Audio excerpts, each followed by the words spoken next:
We are. So we are officially live on Facebook. It is Wednesday, December 2nd. We're already in December. You believe that? It's Isn't the end that of the year. It's crazy? finalized in 21. I have special guest Jimbo Balaam, and a lot of you may know, and a lot of you may not know. So we're here to kind of go into Jimbo's background and who he is and what he's done in the industry. And Jimbo's been in the industry and a operating detailer for 12 years since 2008.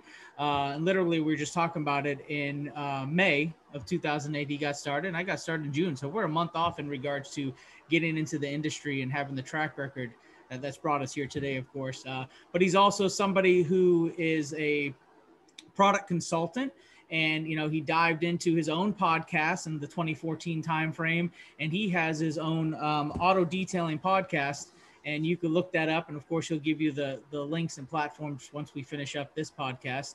And then YouTube, he's been involved with that and doing product reviews and product testing.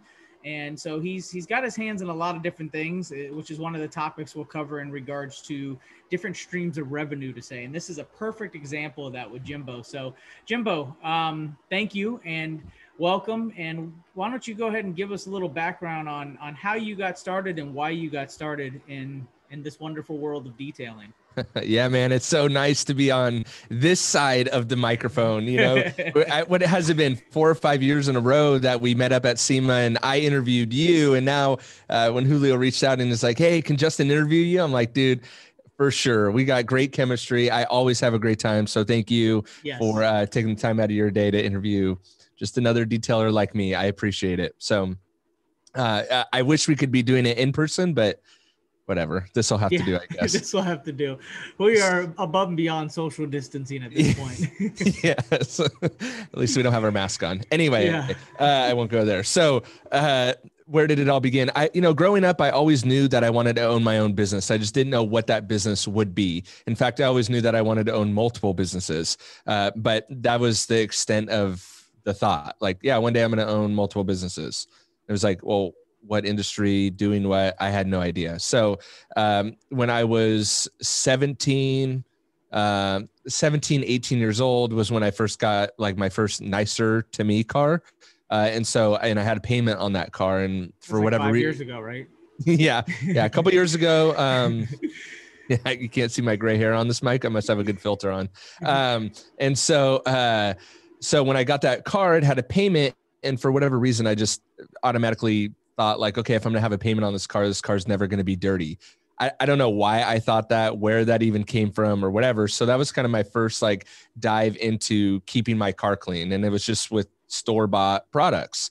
But I constantly had this thought in the back of my head of I'm going to own my own business one day.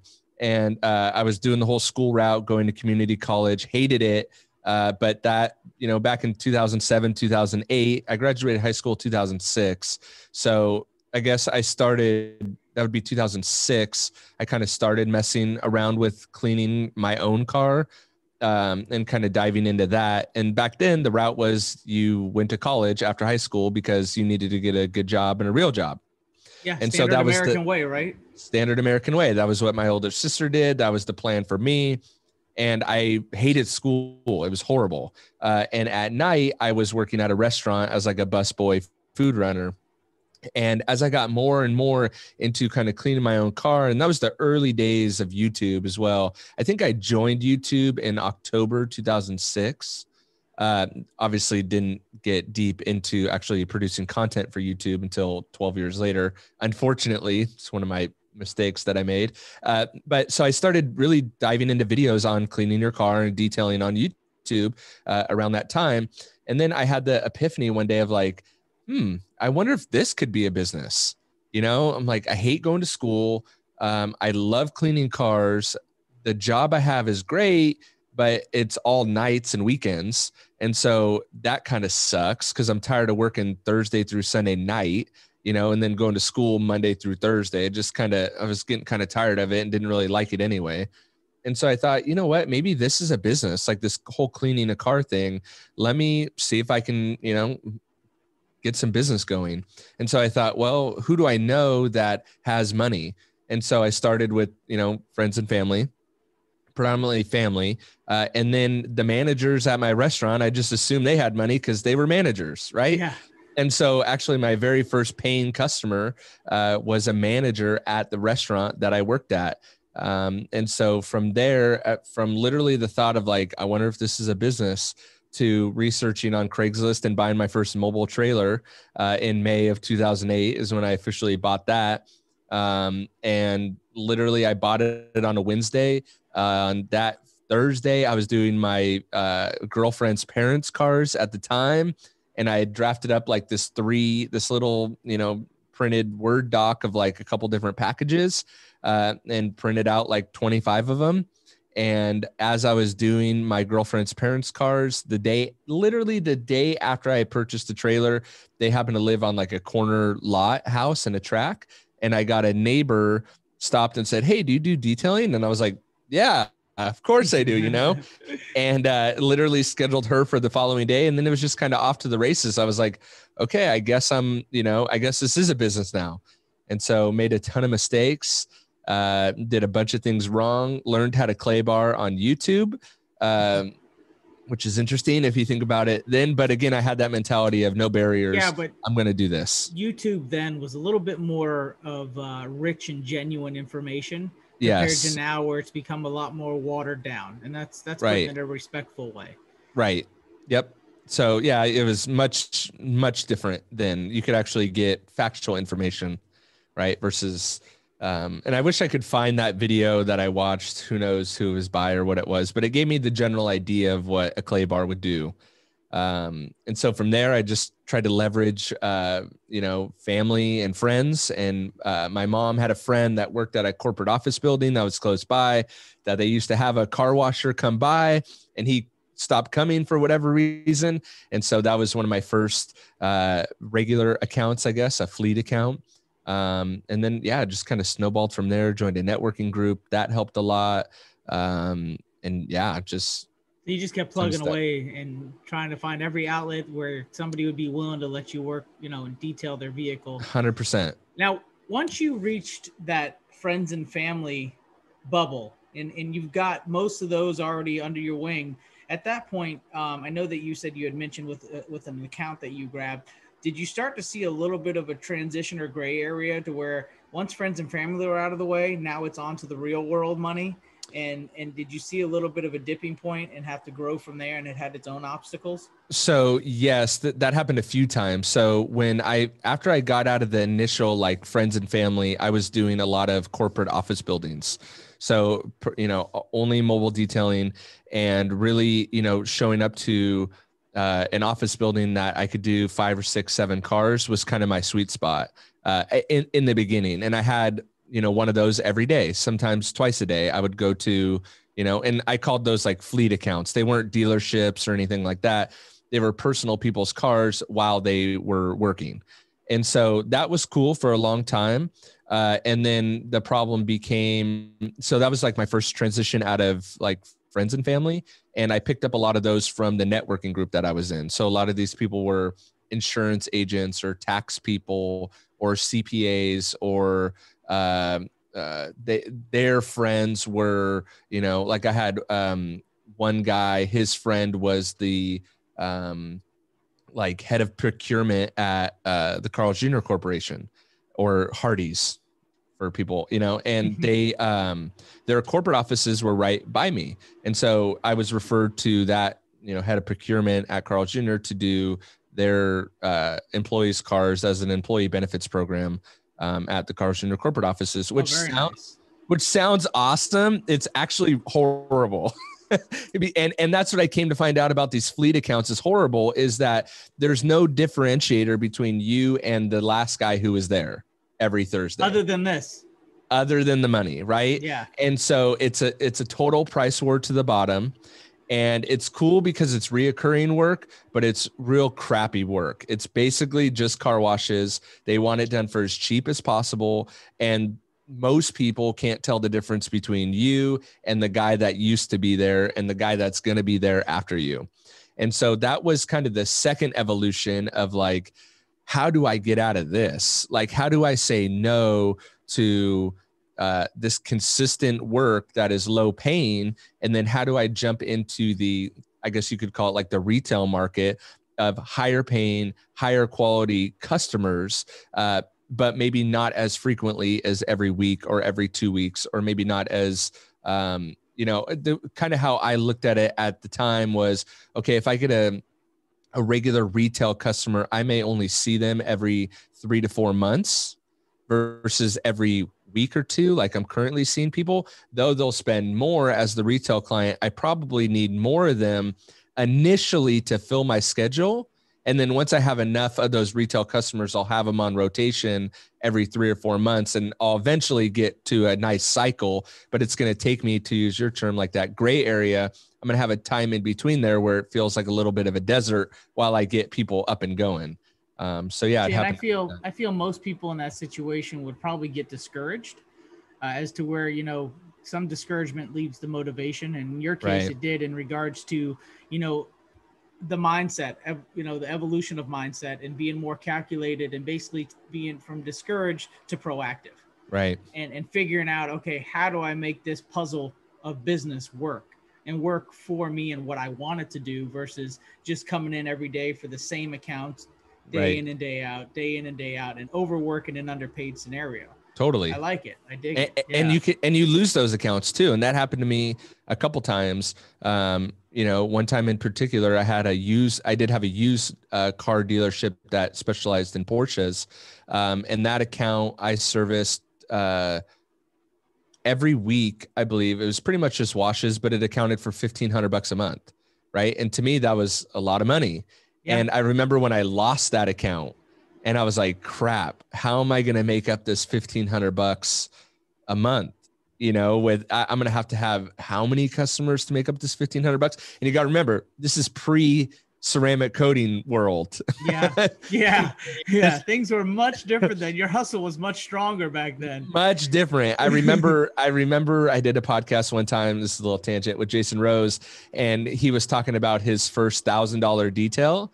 And I remember listening to that and be like, man, how do you rack up $1,000 for a detail in a pre-coding world, in this current climate that we're in with coatings, or even PPF, like you are, like a $1,500 detail you can get there quick, but when you're talking about just shampooing, clay barring, and machine polishing, it takes a lot to get there. It does. So, yeah. So after the situation of, kind of, not necessarily losing the fleet, I feel like you just more or less graduated, because like you said, there's many people that would have came in and taken that spot, and most of them probably wouldn't have noticed the difference. So it was more of a personal, probably attachment, because you had that account and you look forward to that money, versus it actually being the best business move you could have made. 100%. It came down to running a business like that in that market is not sustainable, because there's nothing that differentiates you.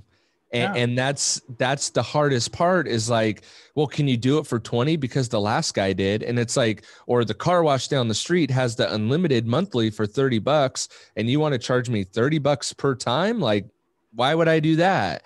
And so there's no differentiator, and it's grueling work. I mean, it's when you have to think about it. If you're charging $25 a car, you do 10 cars, you only made $250.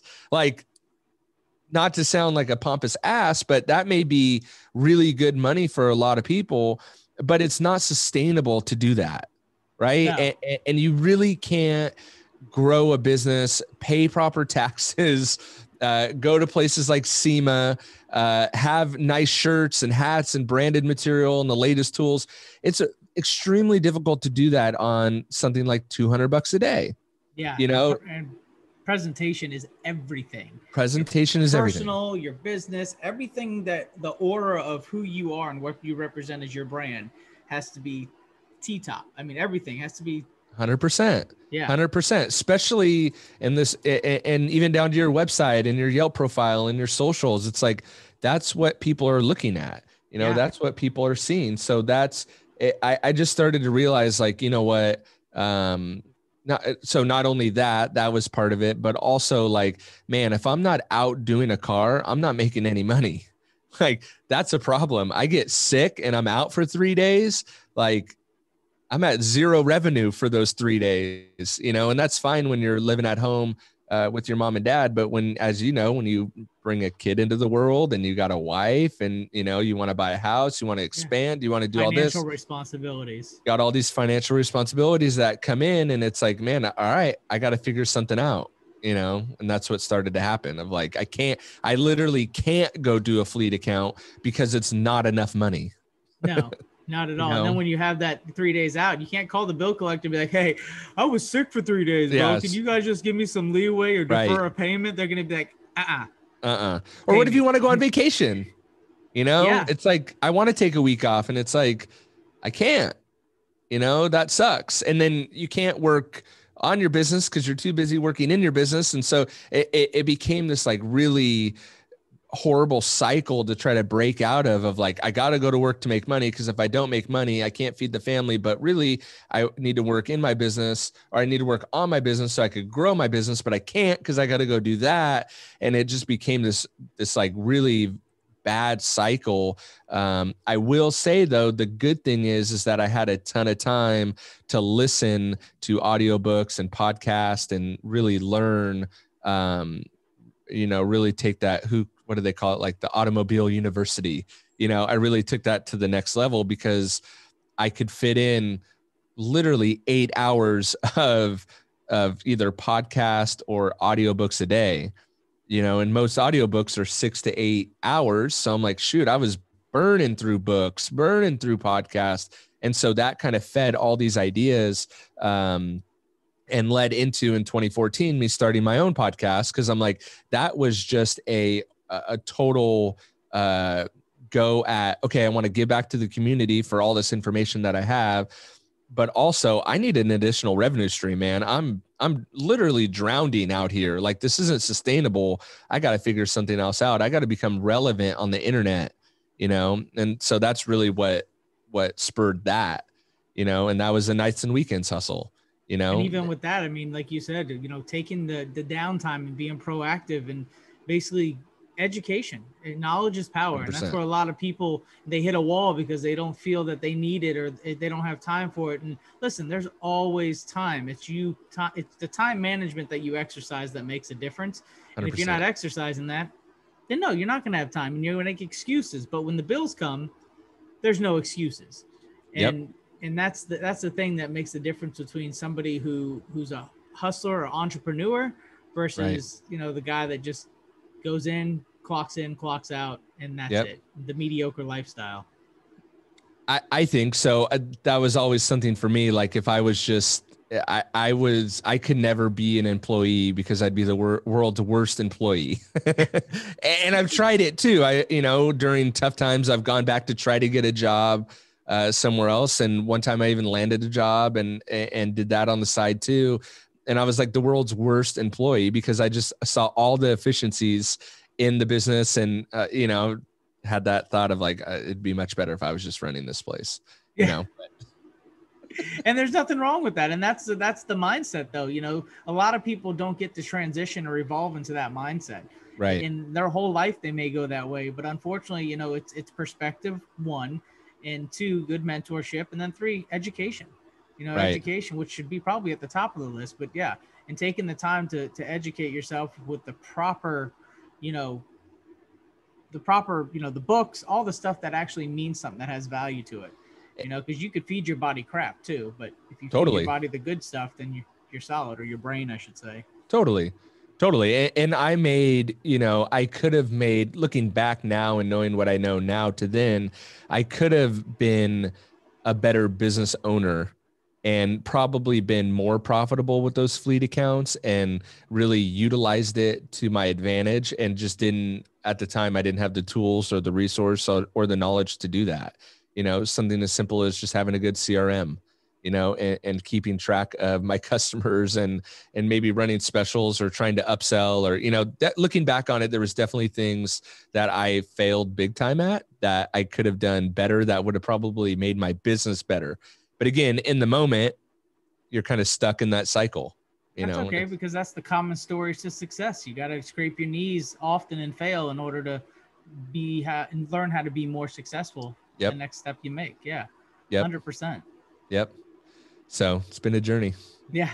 So with the podcast now that it's full blown, I mean, what led you into, furthermore with, getting into the YouTube, and what led you into doing product reviews, and what was that Yep. interested you to go that route? So with the podcast was really about starting to establish kind of myself on this thing called the internet, and it's funny because in 2014, I felt like so late to the party with the podcast that I was like, there's no way. And actually my first thought was like, I would start some sort of, it's almost embarrassing to admit it now, but like I would start some sort of business podcast. Right. And I was talking to a guy one day, actually a partner I still have, Pete. And I was like, man, I really want to start a podcast. These guys are killing it with business podcasts monetarily. And I really want to start a podcast. I just have no idea what I would talk about, And he looked at me like puzzled, like, you idiot. And that's what he actually said. He's like, you're an idiot. I'm like, why? He's like, haven't you been detailing for like 6 years? I'm like, yeah, but at the time I was kind of like, I want to get out of it. I'm kind of burnt out on it. I mean, literally have done thousands upon thousands of cars by that point, because it was an average day. I would do 10 cars. That was really an average day for me, 5-6 days a week. I was just touching an insane amount of cars. And so and because of that, I had to learn tips and tricks and hacks to get around things to become more efficient and more profitable. And so he was like, dude, you have all this information about car detailing. Why don't you just talk about what you already know? Why don't you just talk about the issues that you come across day to day? And I was like, okay. I mean, yeah, I'm still in it. So it's easy to talk about, I can talk about whatever just happened that day. And so that's where it all started. Was I literally just recorded like, I remember one of my earliest podcasts were like, hey, I broke an air vent, or a customer accused me of breaking his air vent in his car. Here's how I handled it. That's it. Like, here's how I clean a rim. That's it. Like basic stuff. And so I went to go start researching before I started recording stuff. And then I went to go research like, okay, what do I want to call this thing? And I'm not very creative when it comes to names. My detailing business is Jimbo's Auto Detailing. It's not like I'm not creative when it comes to naming things, right? So the only thing I could think of is like Auto Detailing Podcast. And I'm like, that's so basic, that has to be taken. And it wasn't. And I was like, oh my gosh, this is my moment. Like, how does no one have Auto Detailing Podcast? So I just started the Auto Detailing Podcast. Like, that was it, and I started literally recording on my phone and learned about Libsyn and podcast hosting and at the same time, like website building and, the difference between my knowledge with the internet was so limited. I didn't know that you had to have a hosting service that was separate from your URL.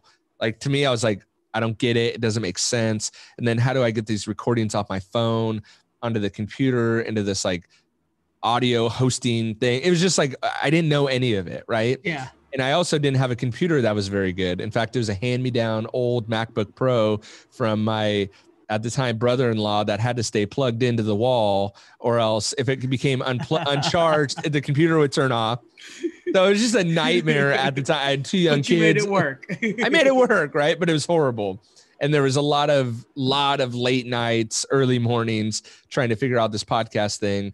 And then yeah. And then no one knew me at the time. I wasn't involved in any forums. Facebook groups weren't what they were now, weren't what they are now.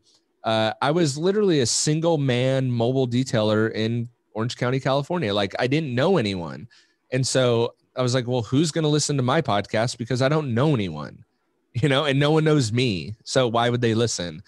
And so I started reaching out on Facebook and the internet of like, hey, I got this, thing called the podcast going. Would you be interested in letting me interview you?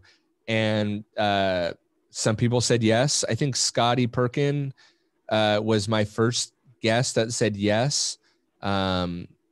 And I remember the first day I launched, I think I had 7 downloads. When I announced that Scott was coming on the show, I think I had 21 downloads that day. And I was just like over the moon. I was like, oh my gosh, man, I got something here. This is crazy. And little by little, just tried to interview people or just try to find people that had a little bit of a following that would maybe share my interview with them. And it was actually more difficult than it sounds because a lot of people didn't know what a podcast was. Yeah. And they didn't know who I was. They didn't know what a podcast was. And they were like, I don't get it. Like, no, sorry. And so, but little by little, it started to pop, you know? And now, so how many podcast episodes do you have under your belt? I think I have, so I would say close to 500. You feel that you've been able to get every guest that was on your list? Yes. So, and that's what kind of led into the YouTube thing, was that I kind of got to the point where I had everyone that I like dreamed of having on, right? I had the Justin Lobatos of the world, right? I had the Jason Roses of the world. You know, I had Barry Maguire on the show, and it was like, I kind of got to a point of like, I don't know who else to have. I can have a lot of smaller guys, and that's great too, because I think everyone has something to give, right? Yeah. But there was no one like at the pinnacle. I remember thinking like, crap, I kind of reached like, once I had Barry Maguire on the show, I was like, I don't know who else is above him, you know, like, and so, and maybe I'm just ignorant and there is someone above him. I don't know, but no, but that's your perspective. It's your show. You know, that's what you view things as, and that's what makes it your show. So it got difficult. So then I started looking at the YouTube crowd, you know, and I was like, well, let me start going after some of these YouTubers and have them, right? Because they have big followings too. Oh yeah. And so, you know, I had Pan on the show.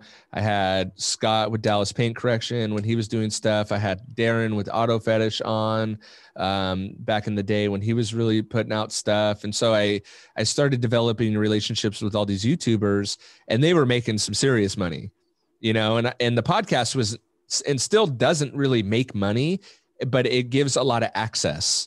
Right. So I have access to a lot of people, which in turn, if you work it right, can lead to money, right? Opportunities. So, but with the YouTube thing, it was like, hold on, these guys are making like cash, like instantly almost, you know? And I'm like, the more I talk to them, the more I interview these guys, I was like, there's an opportunity here, you know, of bringing my skill set onto the YouTube scene as well. And so the problem is that by then, that was 2018, 17, 18. By then, you know, the standard, like how to detail a vehicle was so saturated, it was ridiculous. Right. And there was, I needed a differentiator, right? Going back to that, needed a differentiator, and I didn't know what to do. And so I thought, I started looking outside the detailing industry into other arenas, whether it be beauty or coffee culture or even car culture, just outside of detailing, to like, what is working for other industries on YouTube that for whatever reason the detailing industry hasn't picked up on. And one of the things that was working really well was cheap versus expensive. And I was like, you know what, that gives me a great framework to work within. It's easy. I could find a cheap product, I could find an expensive product, you know, and just compare the two and whatever. And so I think one of the first ones I did was a foam cannon, and the video just like instantly took off. And I was like, okay, I remember that one. Yeah, I think I'm onto something here. So then I kind of bled that to death, the cheap versus expensive. And so now it's trying to find, you know, cheap versus expensive still works and product reviews still work. But when something like COVID hits and production issues come in, or brands stop releasing new products as often, or we don't have a show like SEMA to go to and kind of, you know, create ideas, it becomes more and more difficult to produce videos of good value and good content, you know? So that's kind of something I'm dealing with right now, is like, you know, keeping the content fresh and interesting. And it becomes a race, because others that are downtime are getting the same ideas because they're watching you and others pioneer this down these avenues, and they're like, oh, why can't I do that? Right. And they can, and there's people that are doing way better than I do. Right. And a lot of people right now are jumping onto that, like the dirtiest detail ever craze that's working really well on YouTube right now. I wish I still have pictures from some of those myself, but it's like, dude, exactly. I'm like, you know how many of those cars I've done? I don't even want to do it. And that's the funny. I got PTSD when I look at those pictures. 100%. Dude, exact. I was telling my wife about it. I'm like, man, these guys are killing it with these like super dirty cars. I'm like, but I literally have PTSD from doing those. Like, I can't do it. That is such crap work, you know? And I get it. They're making a ton of money on YouTube for doing it, but I'm like, it just sucks. That work sucks. While we're on that topic, what's the worst one that you could remember? Just give me the worst one, and I'll give you mine after you tell me. So the worst one I was doing, there's a retirement community by where I live called Leisure World, and it's like a 55 plus, whatever. And so I always get busted every time I go in there because they don't like people detailing or washing cars there, right? So every time I go there, I like get in trouble with security. But I was kind of hiding out this one time, doing more of a favor for this lady, and I'm steaming the inside of her car, and I kind of blindly like steam underneath her seat, you know? And I'm like, ooh, I like catch a whiff of something like, that doesn't smell good. So I keep steaming, like, okay, let me get this out. And then I finally look under there, and I find out later her dog had barfed and it went underneath her seat. And as I was like steaming it, it was heating it up and like, you know, breaking it down and bringing it back up. And it's just like, oh my gosh, like the smell was so bad. I had to stop. I was just like, this is disgusting. I'm somewhere where I don't even want to be. They don't want me here. On top of that, I'm steaming dog barf. Like, ugh, but barf is normal too. But I would almost rather take human barf over dog barf. It was horrible. But what was yours? So I had, and this was, you know, because of having a shop, it was something that I had already looked at and was willing to take on. But my early years, I was the guy that took on jobs that nobody else would in town, especially with dirty interiors. So this one came in.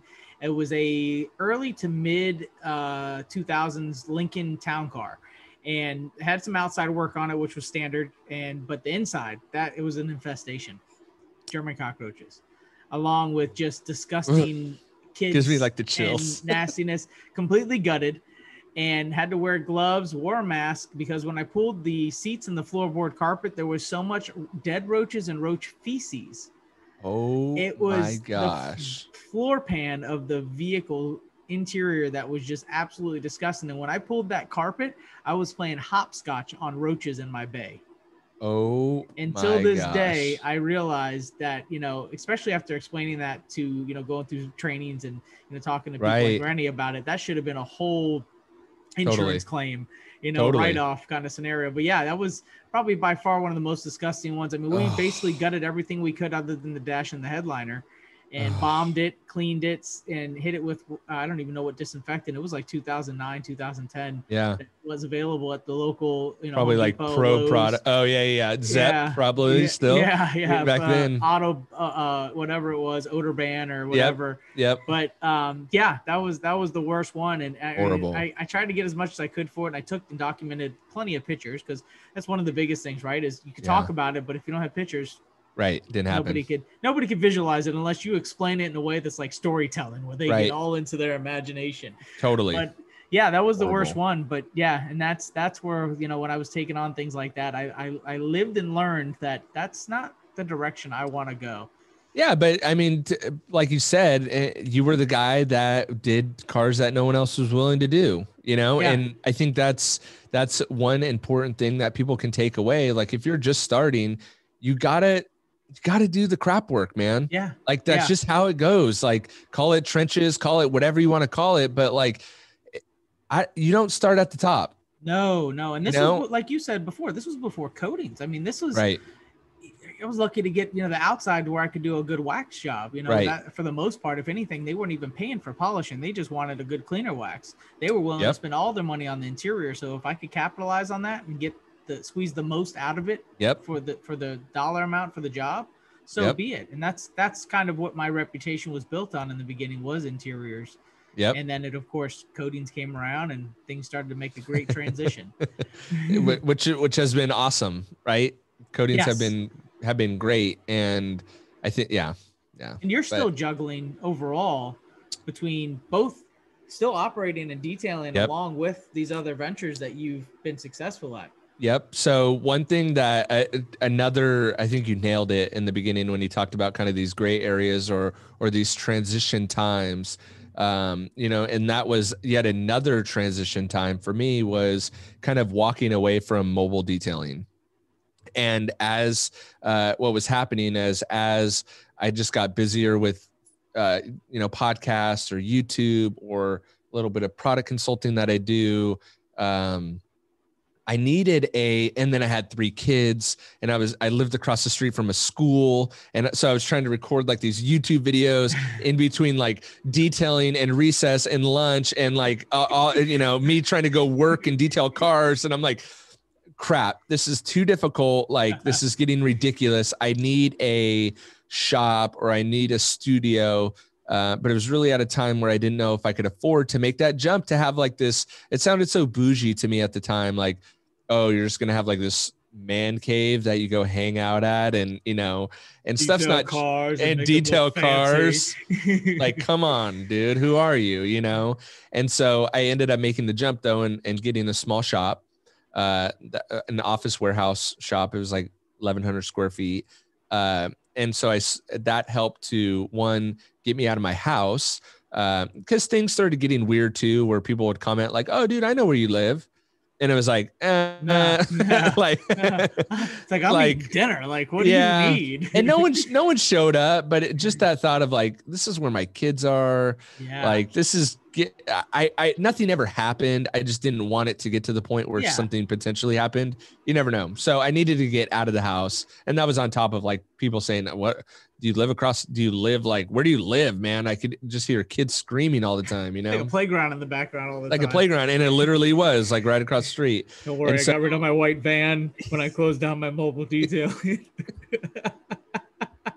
Exactly.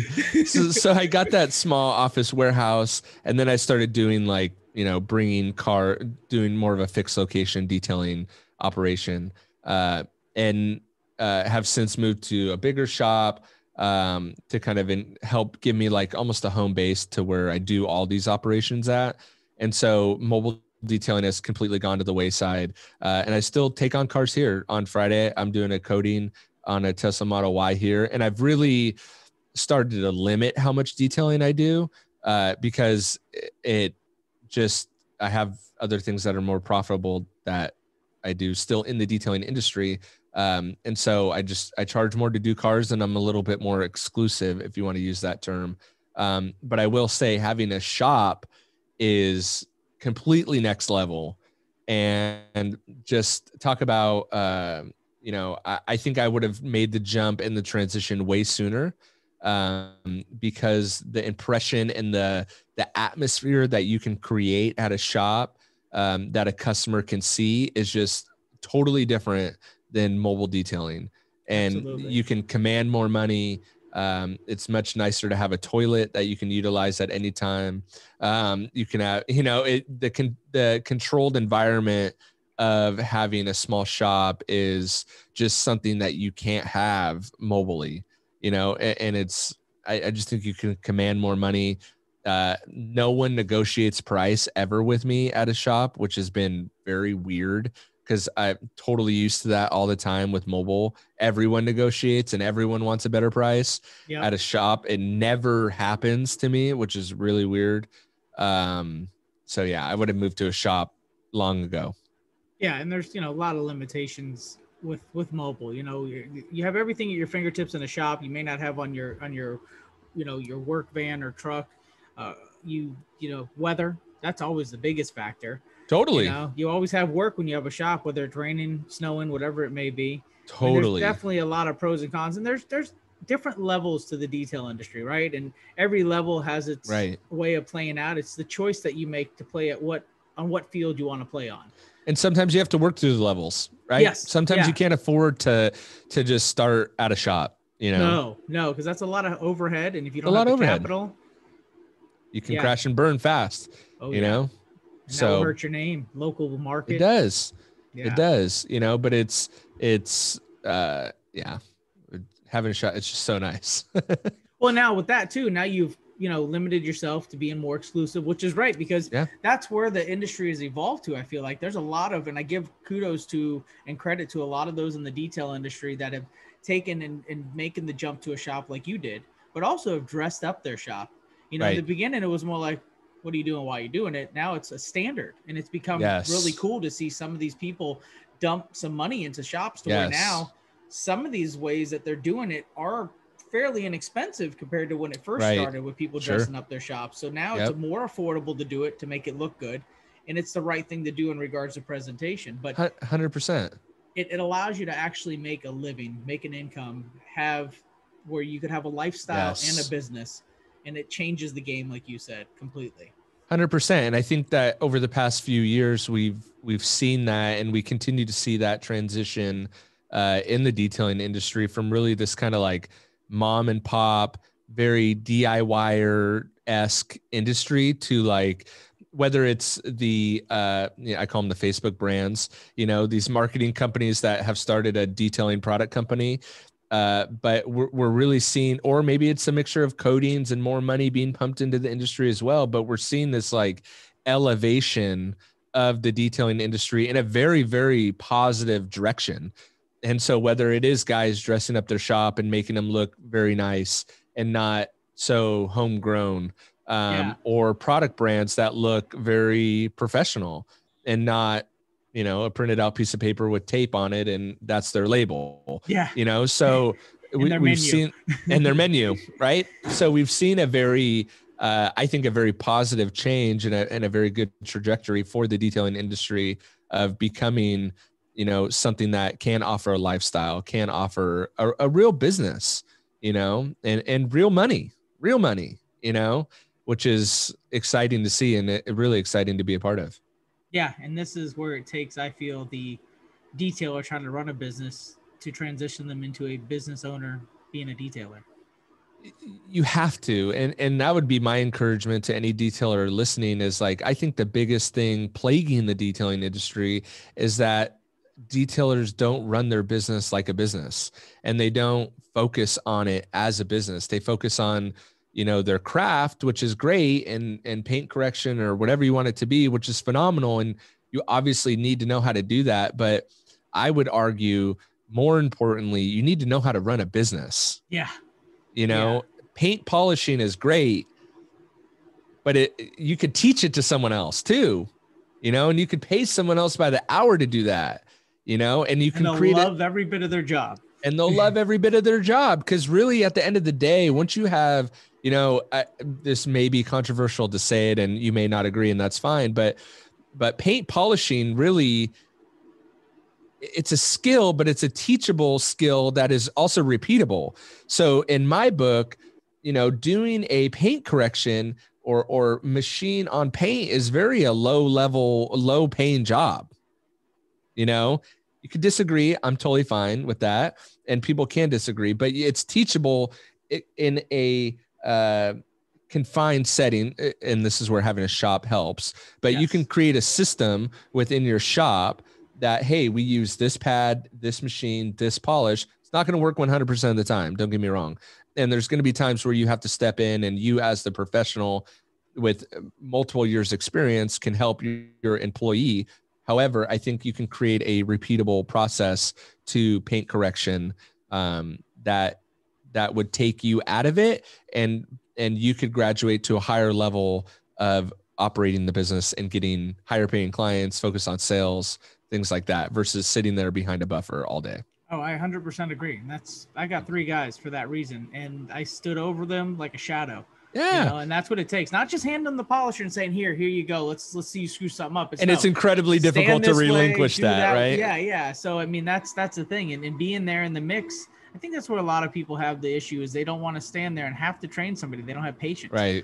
Well, if you want to grow, that's what comes with it is patience. Paint correction is patience. Paint correction is patience. And I'm the first guy in line to say, look, it's easier if I just do it.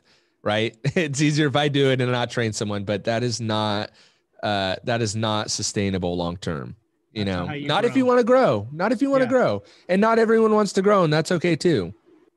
So it all depends what you want, but I don't want to be sitting behind a polisher all day.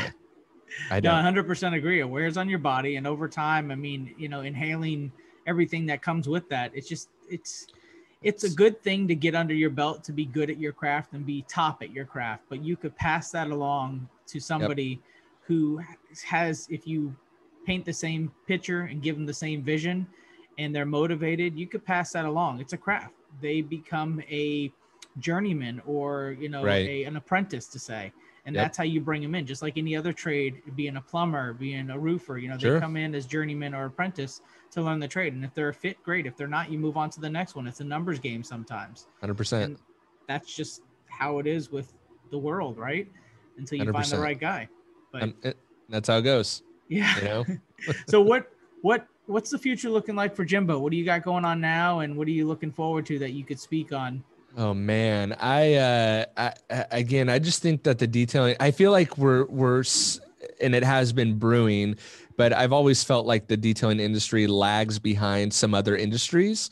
And I guess I speak to the beauty industry a lot, not because I'm interested in it, but because my wife is. She's a makeup artist, and so she's very much up to date with what's going on in the beauty industry. And there's a lot of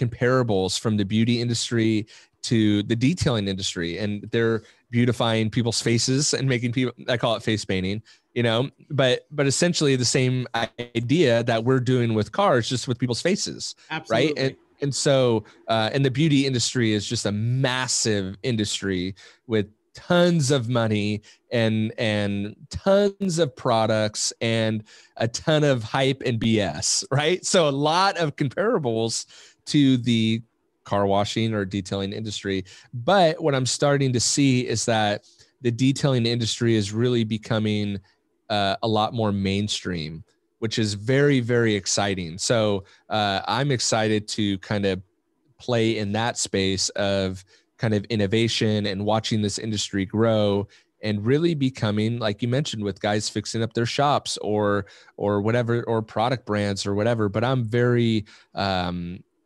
very excited for the detailing industry, and I'm excited to be a part of it, whether it's creating content or doing cars or playing with these products or whatever it may be.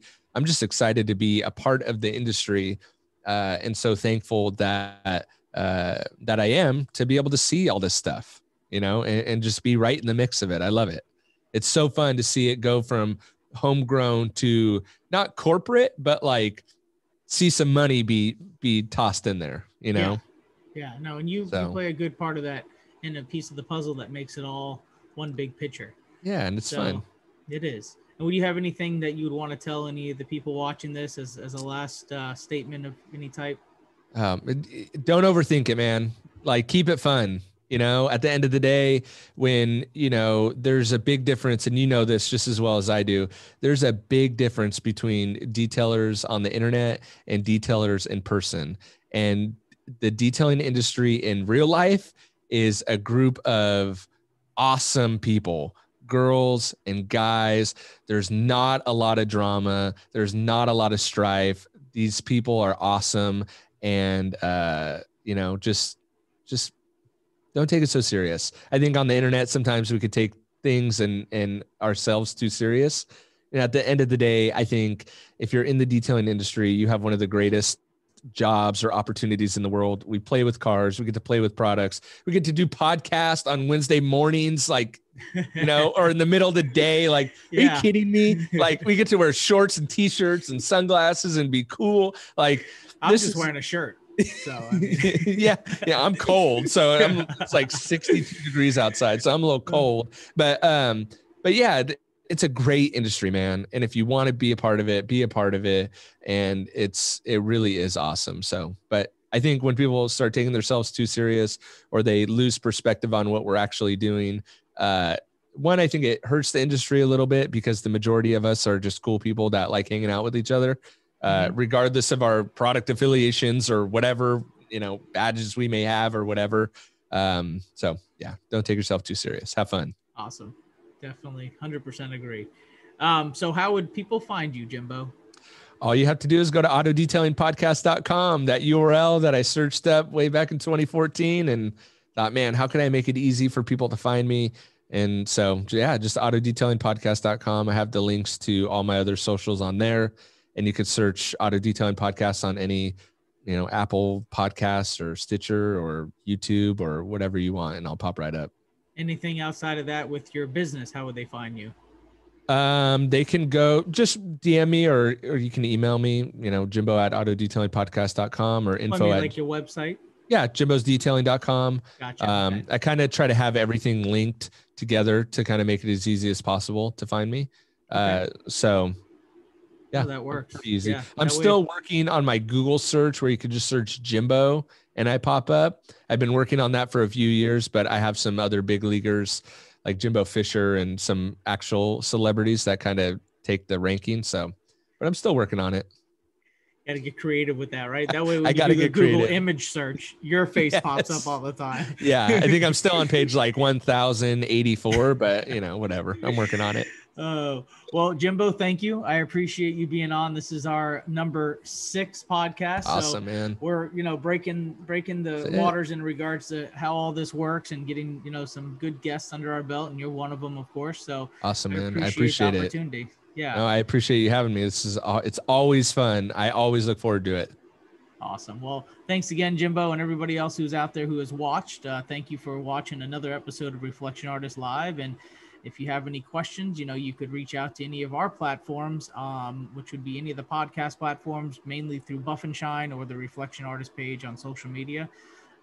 So thanks again for watching, and everybody have a good rest of your Wednesday. Thanks, Jimbo. See ya.